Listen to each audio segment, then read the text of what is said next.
Hello, അസ്സാം വലൈക്കും.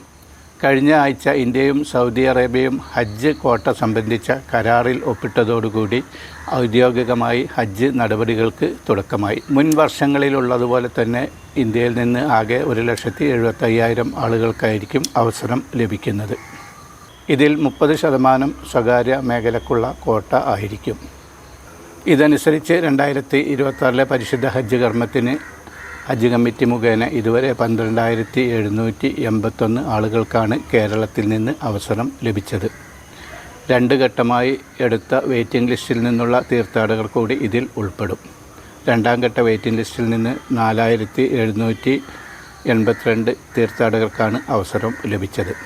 ഇതുവരെ അവസരം ലഭിച്ചവരിൽ 4,137 പുരുഷന്മാരും 8,644 സ്ത്രീകളും ആണ് ഉൾപ്പെടുന്നത്.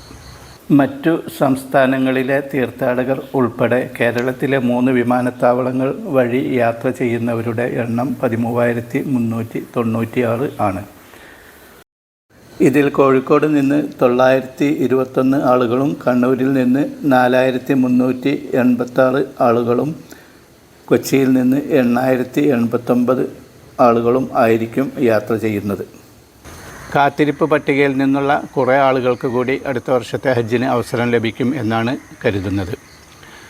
ഹജ്ജ് കമ്മിറ്റി സംഘടിപ്പിക്കുന്ന 2ാം ഘട്ട സാങ്കേതിക പഠന ക്ലാസുകൾ ഇനി തദ്ദേശ തിരഞ്ഞെടുപ്പിന് ശേഷം ആയിരിക്കും എന്നാണ് അറിയുന്നത്.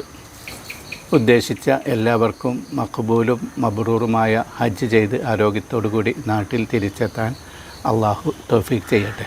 ആമീൻ.